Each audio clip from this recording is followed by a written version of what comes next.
everyone, you are watching Chemistry Point of View by Shikha Brol. Welcome back to my YouTube channel. Last के lecture में हम लोगों ने अपना topic cover किया था आइसोमराइजेशन, जो थी हमारी सेकेंड केमिकल प्रॉपर्टी ऑफ हेलोअल्केन्स, जिसमें हम लोगों ने रेसिमाइजेशन, इन्वर्जन, रिटेंशन और हम लोगों ने कायरल ए कायरल सेंटर्स की बात की थी और उनमें हमने मॉलिक्यूल्स देखे थे, उनकी एग्जांपल्स कवर की थी। और इसके बाद अब हमारी जो थर्ड केमिकल प्रॉपर्टी है हेलोअल्केन्स की, दैट इज डीहाइड्रोहेलोजिनेशन। और अगर आपने पहले वाला लेक्चर अभी तक कवर नहीं किया है तो उसका लिंक ऊपर यहाँ पे आई आइकन पे आ रहा होगा, उसको ओपन करके जरूर देख लीजिएगा। चलो अब हम स्टार्ट करते हैं हमारी थर्ड केमिकल प्रॉपर्टी के साथ, दैट इज डीहाइड्रोहेलोजिनेशन।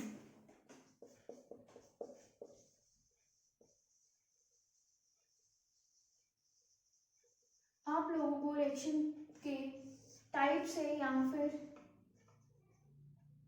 एक वर्ड से आपको पता लगना चाहिए केमिस्ट्री में हम लोग अब क्या करने जा रहे हैं, तभी आपकी केमिस्ट्री और अच्छी हो सकती है। फॉर एग्जाम्पल आपको मैंने थर्ड प्रॉपर्टी का नाम बताया डीहाइड्रोहेलोजिनेशन। अगर इस वर्ड को आप ध्यान से देखो, try to signify this word, तो इसका क्या मतलब है? डीहाइड्रो, हाइड्रोजिनेशन थी एडिशन, डी यहाँ पे वर्ड हम जब भी यूज करते हैं केमिस्ट्री में डीई वर्ड यूज होता है फॉर रिमूवल।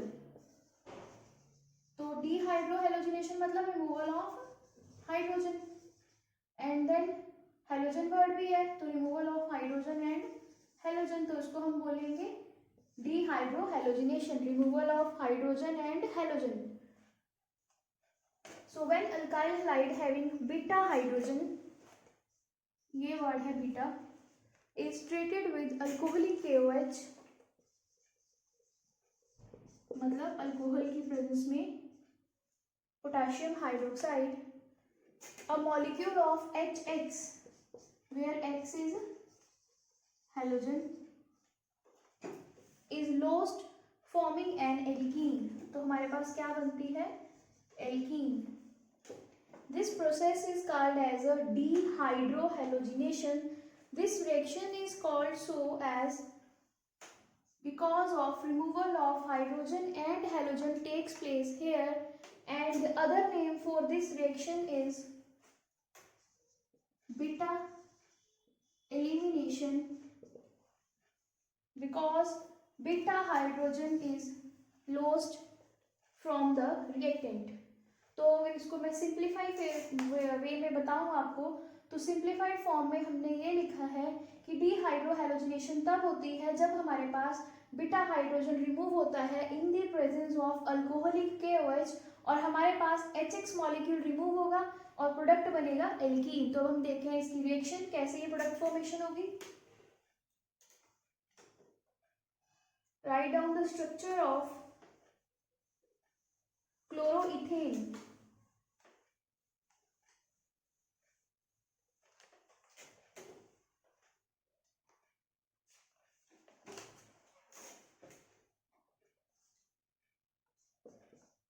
इस स्ट्रक्चर को ओपनली ही ड्रॉ कीजिएगा क्योंकि आपको मैंने अल्फा बीटा हाइड्रोजन्स के बारे में बताना है, तो इसको आपको अच्छे से समझ पाओगे।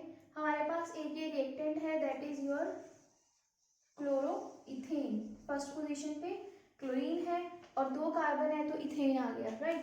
अब इसमें हम लोग क्या ऐड करेंगे? अल्कोहलिक KOH, हमने अभी पढ़ा। तो जब हम अल्कोहलिक KOH ऐड करेंगे इस क्लोरोइथेन में, तो हमारे पास हमने पढ़ा क्या होगा? अल्कीन फॉर्मेशन, तो removal of hydrogen and halogen, तो आपके पास प्रोडक्ट बन गई एल्कीन। अब ये प्रोसेस होती कैसे है, अब हम इसका मैकेनिज्म करेंगे। तो ये आपके पास रिएक्टेंट और प्रोडक्ट आपको पता लग चुका है। अब राइट डाउन द मैकेनिज्म, मैं इसी में मैकेनिज्म कवर कर रही हूँ, आपको रिएक्शन लिखने के बाद नीचे अलग से मैकेनिज्म नोट करना है। Make this thing clear, okay. तो आपने रिएक्शन लिख ली, आपने बता दिया ये प्रोडक्ट बन रहा है। अब ये प्रोडक्ट बन क्यों रहा है? देखा जाए तो अगर आप प्रोडक्ट को कंपेयर करते हो रिएक्टेंट के साथ, तो एक क्लोरीन जा रहा है और एक हाइड्रोजन जा रहा है, तो यहाँ पे डबल बॉन्ड आ रहा है। और हमने पढ़ा भी यही है कि एक हेलोजन जाना चाहिए और एक हाइड्रोजन जाना चाहिए। अब ये जाते कैसे हैं हाइड्रोजन और हेलोजन हमारे रिएक्शन मीडियम से, हम देखेंगे अभी। सबसे पहले आपको मैं पोजीशंस बताऊं, जो 1 2 3 नंबरिंग है ये अभी आई है। इससे पहले साइंटिस्ट जो नंबरिंग यूज करते थे वो थी alpha, beta, gamma, delta. Alpha first position के लिए यूज किया जाता था, बीटा सेकंड पोजीशन के लिए, गामा थर्ड पोजीशन के लिए और डेल्टा फोर्थ पोजीशन के लिए। तो अब यहाँ पे देखो जिस कार्बन पे क्लोरीन है, आप अगर उसको आईयूपीएक नेमिंग के अकॉर्डिंग देखोगे तो वहाँ पे नंबर 1 लिखोगे, तो इसीलिए उसको हमने अल्फा लिख दिया, उसके साथ वाला कार्बन बीटा हो गया। तो मतलब अल्फा बीटा नेमिंग पता लग गई। अब होगा क्या, एक ये क्लोरीन बाहर जाएगी और एक ये बीटा हाइड्रोजन बाहर जाएगा, और आपके पास जो प्रोडक्ट बनेगा वो बनेगी एल्कीन। तो आपने लिखा भी है डेफिनेशन में, डीहाइड्रोहेलोजिनेशन कब होती है, जब हमारे पास बीटा हाइड्रोजन रिमूव होता है। अब आप देखोगे इसका mechanism, write down the mechanism. Okay, reaction आपने कर लिया, अब मैं यहाँ पे लिख रही हूँ मैकेनिज्म, तो ध्यान से मैकेनिज्म लिखना। सबसे पहले आपके पास ये रिएक्टेंट था जिसमें आपके पास एक क्लोरीन है, अल्फा पोजीशन पे 2 हाइड्रोजन है और बीटा पोजीशन पे 3 हाइड्रोजन है। ये अल्फा पोजीशन, ये बीटा पोजीशन, अल्फा बीटा। और आपने क्या पढ़ा, आप क्या ऐड कर रहे हो, अल्कोहलिक KOH। अल्कोहलिक KOH में OH नेगेटिव होगा, तो ये आपका क्या एक्ट करेगा, बेस। तो हम लिख सकते हैं जो बेस है नेगेटिव चार्ज है, इस नेगेटिव ने क्या किया, यहाँ से H पॉजिटिव बाहर निकाल लिया। जब इसने यहाँ से H पॉजिटिव बाहर निकाला तो जो हाइड्रोजन ने यहाँ कार्बन के साथ बॉन्ड बनाए थे वो इलेक्ट्रॉन तो वहीं पे रह गए, वो हाइड्रोजन अपने इलेक्ट्रॉन्स लेके नहीं जा पाएगा। रीजन बीइंग क्योंकि OH नेगेटिव ने अटैक किया है, तो हाइड्रोजन जो है वो H पॉजिटिव ही जाएगी, इसके कारण ये जो इलेक्ट्रॉन इस बॉन्ड में थे वो आ गए इस पोजीशन पे। आपको पता है, आपको मैं डीलोकलाइजेशन बता चुकी हूँ, जब भी आपके पास बॉन्ड शिफ्ट होता है तो वहां पे नया बॉन्ड बनेगा, जिसके कारण इस कार्बन के पास कितने बॉन्ड बन जाएंगे, 5 बॉन्ड, क्योंकि 4 ये ऑलरेडी बना रहा है, 5वां ये आएगा, जिसको अपने आप को स्टेबल करने के लिए कार्बन को क्या करना पड़ता है, इस क्लोरीन को बाहर निकालना पड़ता है। तो आपके पास देखो क्या प्रोडक्ट बनेगा फिर, और एक ये हाइड्रोजन बाहर चला गया, एक ये Cl बाहर चला गया, तो आपके पास बन गई एल्कीन। ये है बेसिकली एथीन, तो मैं एथीन लिख रही हूँ, which is a form of alkene. तो डबल बॉन्ड फॉर्मेशन हुई जब हमारे पास अल्कोहलिक KOH ऐड किया हम लोगों ने अल्काइल हैलाइड में, तो बीटा हाइड्रोजन रिमूव हुआ और अल्फा पोजीशन पे हाइड्रोजन रिमूव हुआ। अब मैं आपको एक रिएक्टेंट देती हूँ, उसका आपने प्रोडक्ट लिखना है। ये था जब आपके पास 2 कार्बन है, सिमेट्रिकल मॉलिक्यूल है, right. Write down the second example. Okay, तब हमारे पास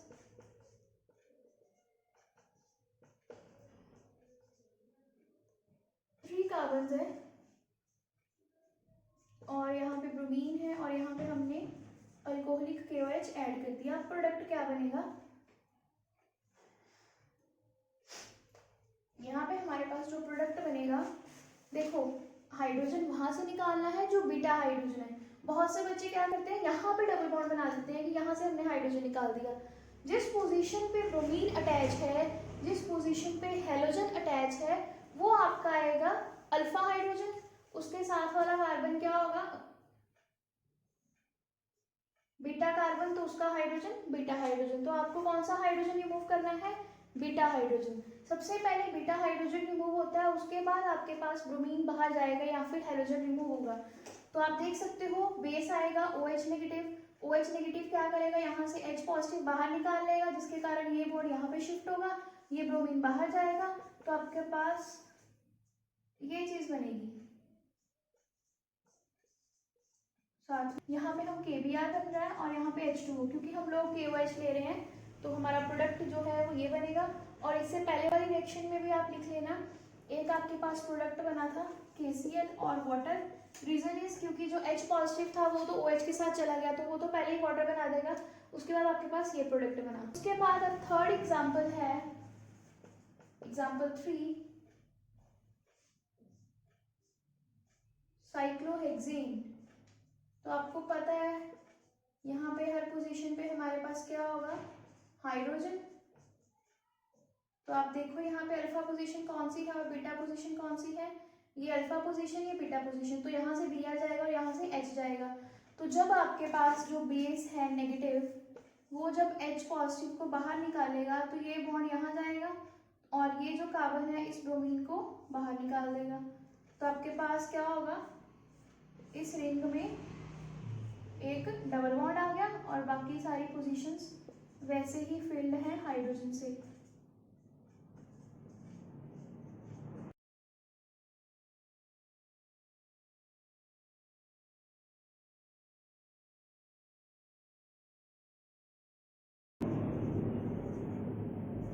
और ये किसकी प्रेजेंस में हुई है रिएक्शन, अल्कोहलिक KOH की प्रेजेंस में, और हमारे पास ये प्रोडक्ट बना, दैट इज योर साइक्लोहेक्सीन।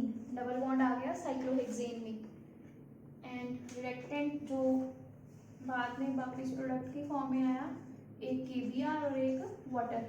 तो ये है डिहाइड्रोहेलोजिनेशन। अब ये जो डिहाइड्रोहेलोजिनेशन रिएक्शन है ये एक रूल फॉलो करती है।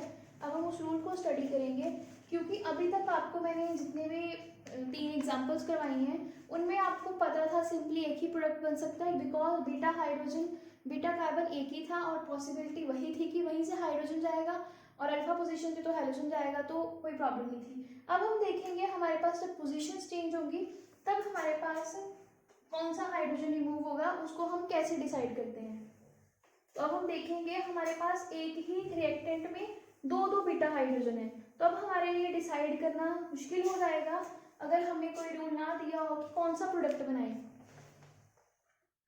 तो एग्जांपल 4 आपके पास है CH3 CH2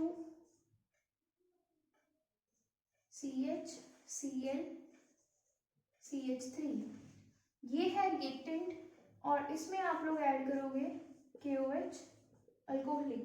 ओके, अब आप देखो यहाँ पे आपके पास अल्फा बीटा पोजीशन कौन सी है,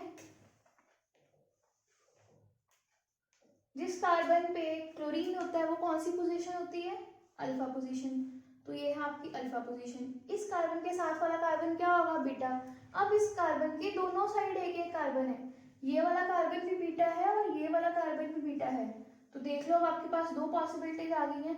अब आपको डिसाइड करना है इसमें कि हम कौन से कार्बन का हाइड्रोजन रिमूव करें, राइट हैंड साइड वाला या लेफ्ट हैंड साइड वाला। अब यहाँ पे आपको किसी रूल की जरूरत पड़ेगी, बिकॉज अगर आप लोग यहाँ से हाइड्रोजन रिमूव करते हो बीटा हाइड्रोजन, तो आपके पास जो प्रोडक्ट बनेगा वो होगा CH3 CH2 C double bond CH2, right. एक ये प्रोडक्ट बनेगा, और अगर आप लोग इसको बीटा हाइड्रोजन लेके रिमूव करते हो प्रोडक्ट, तब आपके पास जो प्रोडक्ट बनेगा CH3, यहाँ पे आएगा बीटा हाइड्रोजन, मतलब ये वाला हाइड्रोजन बाहर जाएगा, यहाँ पे डबल बॉन्ड आएगी, एक हाइड्रोजन यहाँ पे, एक हाइड्रोजन यहाँ पे। तो आप देख सकते हो आपके पास 2 तरह के प्रोडक्ट बन रहे हैं, एक बार यहाँ से हाइड्रोजन जाएगा तो यहाँ डबल बॉन्ड आएगा, और जब यहाँ से हाइड्रोजन जाएगा तो यहाँ डबल बॉन्ड आएगा। अब आपको मैं बताती हूँ यहाँ पे कौन सा प्रोडक्ट ज़्यादा बनता है और कौन सा प्रोडक्ट कम बनता है, और वो हमें कैसे पता लगा, फिर हम उसके बारे में देखेंगे, नया टॉपिक जो है इसमें। तो अब मैं आपको बताऊंगी इसमें से हमारे पास जो प्रोडक्ट 1 है, जो ऊपर बना है, जिसमें फर्स्ट कार्बन के ऊपर डबल बॉन्ड आ रहा है, उसकी परसेंटेज होती है 19%। 19% फॉर्म होता है वो, और 81% ये फॉर्म होता है।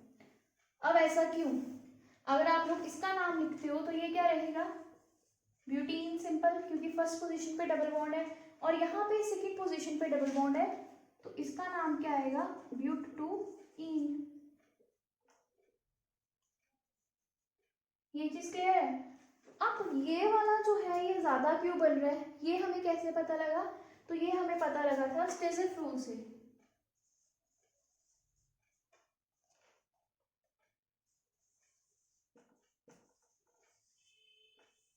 इस रूल ने हमें बताया था कि ये प्रोडक्ट ज्यादा बनता है और ये प्रोडक्ट कम बनता है। तो ये रूल था क्या, when alkyl halide having 2 different types of beta hydrogen is treated with alcoholic KOH, then 2 types of alkenes can be formed.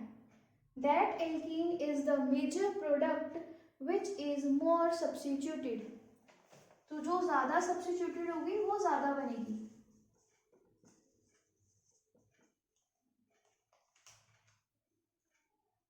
And hence more is the weightage of the product. तो ये हमारा बन गया major और ये बन गया minor. किससे पता लगा हमें?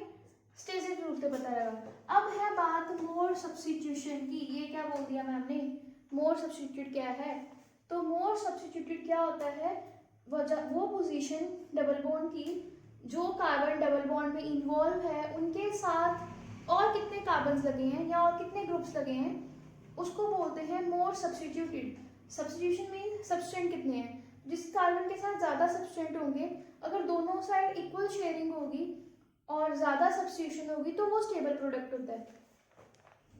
जैसे आप देख सकते हो इस पोजीशन पे अगर मैं बात करूँ, जिस डबल बॉन्ड वाले दो कार्बन है उसके एक कार्बन के साथ तो इथाइल ग्रुप लगा है, बट इस साइड हाइड्रोजन है। अगर मैं इसको कंपेयर करूं तो यहाँ पे जो डबल बॉन्ड वाले कार्बन है उन दोनों कार्बन के साथ एक हाइड्रोजन और एक CH3 है, एक हाइड्रोजन और एक CH3 है।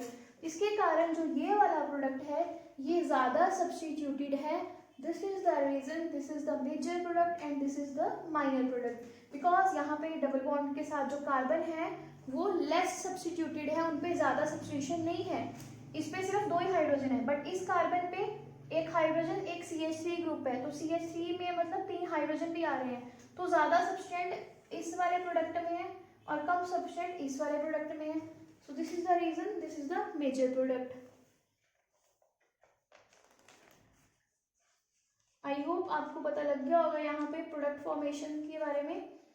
अब इसके बाद ये चीज क्लियर होगी। अब यहाँ पे भी 2 पॉसिबिलिटीज है, आइदर इट कैन बी सिस, ये जो ब्यूटूइन बना है इसमें 2 पॉसिबिलिटीज है, या तो ये सिस फॉर्म में जा सकता है या फिर ये ट्रांस फॉर्म में जा सकता है। क्योंकि एल्कीन है, एल्कीन में आपको पता है ज्योमेट्रिकल आइसोमर्स बन सकते हैं। तो अब ज्योमेट्रिकल आइसोमर्स में से ये कौन सी पोजीशन में जाएगा 3D में, सिस और ट्रांस? तो ये जाएगा आपका ट्रांस पोजीशन में ज़्यादा, बिकॉज ट्रांस पोजीशन ज़्यादा स्टेबल होती है। एक जगह CH3 एक जगह H, CH3 H, तो ये ज़्यादा स्टेबल पोजीशन है। तो 81% में से 71% ट्रांस बनता है, जो रेस्ट ओवर है वो बनता है सिस। मतलब जो 10% है, ओनली 10% सिस फॉर्मेशन होती है, क्योंकि ये ज़्यादा स्टेबल नहीं होता। तो आई होप आपको पता लग गया होगा कि हम लोग जब प्रोडक्ट फॉर्मेशन करते हैं ऑर्गेनिक में, तो वहाँ पे हम मेन फोकस किस पे रखते हैं? स्टेबिलिटी ऑफ प्रोडक्ट्स पे। जितना स्टेबल प्रोडक्ट होगा उतना ही ज़्यादा वो बनेगा और उतनी ही देर वो रहेगा। अगर हमारे प्रोडक्ट कम स्टेबल हैं तो वो फॉर्म ही नहीं होते। इस चीज़ को याद रखना, आपको बहुत हेल्प रहेगी ऑर्गेनिक में। हमेशा ये इस चीज़ का ध्यान रखना है कि जो प्रोडक्ट हम बना रहे हैं क्या वो स्टेबल है, वो बन सकते हैं। अगर वो एक्चुअल में बन सकते हैं तभी आप कॉपी पे ड्रॉ कर सकते हो, अदरवाइज आपके पास पेन है, आपके पास कॉपी है, आप कोई भी प्रोडक्ट बना सकते हो कॉपी पे, बट वो ठीक है कि नहीं ऑर्गेनिक के परस्पेक्टिव से, वो आपको स्टेबिलिटी देख के देखना पड़ेगा कौन कौन से फैक्टर्स हैं, उन सबको कवर करके आप बता सकते हो ये प्रोडक्ट बनेगा और ये प्रोडक्ट नहीं बनेगा। सो आई होप आपको स्टेसिफ रूल के बारे में पता लग चुका है और डीहाइड्रोहैलोजिनेशन के बारे में क्लियर है। अब यहाँ पे हम लोग बात करेंगे फिर टाइप ऑफ अल्काइल हाइड की, क्योंकि आपको पता है हमारे पास टर्शरी, सेकेंडरी और प्राइमरी 3 तरह के अल्काइल हाइड रहते हैं। तो अब उसमें से तीनों में से कौन सा प्रोडक्ट जल्दी बनाएगा? तो उन तीनों में से सबसे पहले जो प्रोडक्ट बनाएगा वो टर्शरी वाला बनाएगा।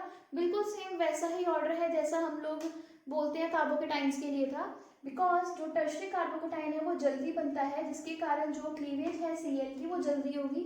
तो अल्काइल हैलाइड जो टर्शरी होगा उसमें डीहाइड्रोहैलोजिनेशन जल्दी होगी, then that of secondary and then that of primary. So एक क्वेश्चन लिख लो इसका, फिर हम नेक्स्ट टॉपिक पे मूव करेंगे। Ease of डीहाइड्रोहैलोजिनेशन,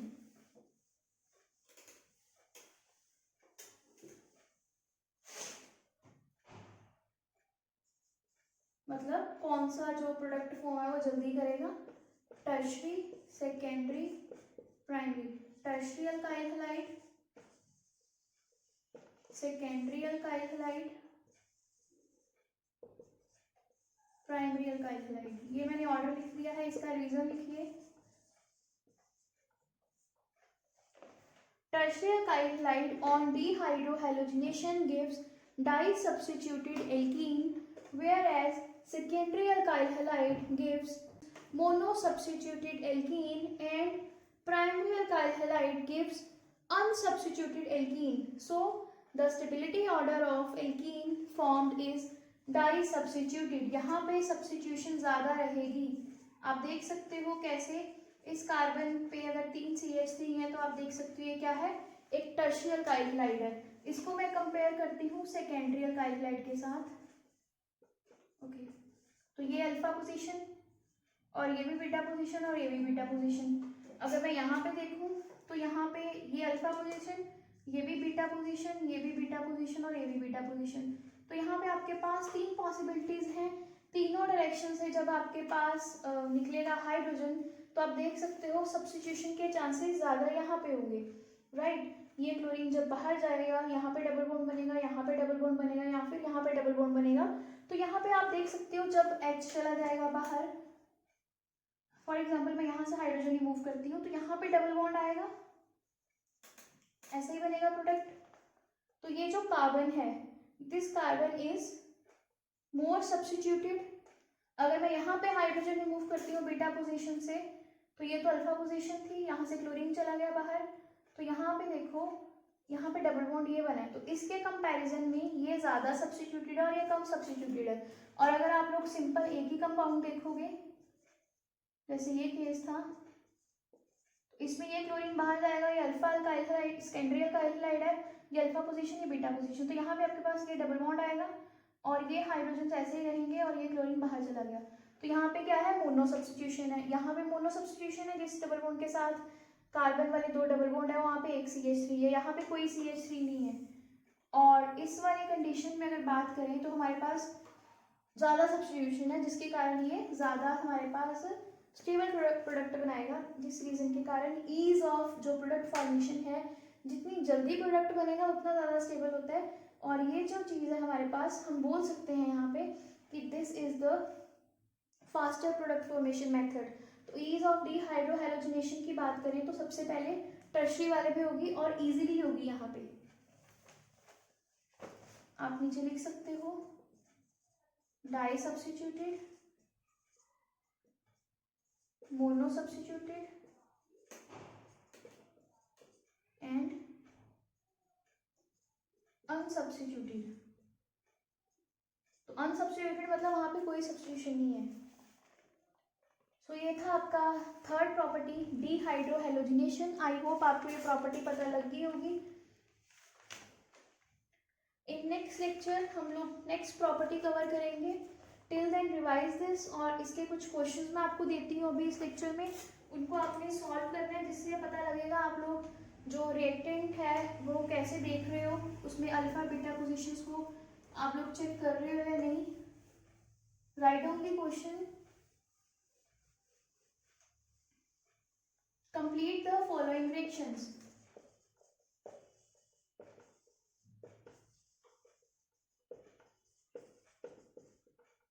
Part A.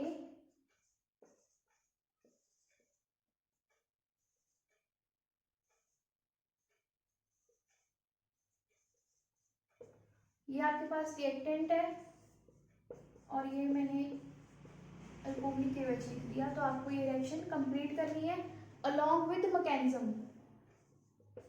ये बात याद रखना, तभी आपकी प्रैक्टिस होगी. A part, then we have B part.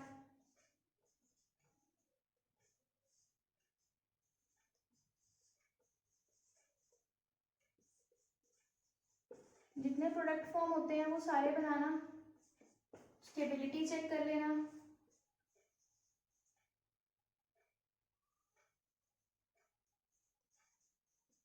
और पोजीशंस का ध्यान रखना, मैं बार बार बोल रही हूँ, पोजीशंस के कारण ही प्रॉब्लम आती है. अच्छे से स्ट्रक्चर पहले ओपन करना, फिर प्रोडक्ट फॉर्मेशन करना. तो आज के लिए आपके ये 3 क्वेश्चंस. इसके साथ हमारी ये थर्ड प्रॉपर्टी खत्म होती है, chemical property. In the next lecture we will cover with the next property. अगले लेक्चर में हम नई प्रॉपर्टी करेंगे. टिल देन कवर दिस और अच्छे से पढ़ लीजिएगा स्टर्जर रूल क्या है. Thank you for watching, see you in the next lecture. और एक चीज़ याद रखना, जितनी भी केमिकल प्रॉपर्टीज हम हेलो अल्केन में कर रहे हैं, सेम ही रिएक्शंस आपको हेलो अरेन्स में भी करनी है बाद में. तो उसमें मैं फिर ज़्यादा डिटेल में नहीं बताऊंगी बिकॉज मैकेनिज्म सेम ही रहेंगे, बस माइनर सा चेंज आएगा, वो मैं आपको तब करवाऊंगी। डिटेल हम इन्हीं में कर रहे हैं कवर, तो इसको अच्छे से करना। Thank you for watching, share this channel with your friends, see you in the next lecture, don't forget to press the bell icon, and अगर आपने अभी तक सब्सक्राइब नहीं किया है तो please do it right now. Thank you.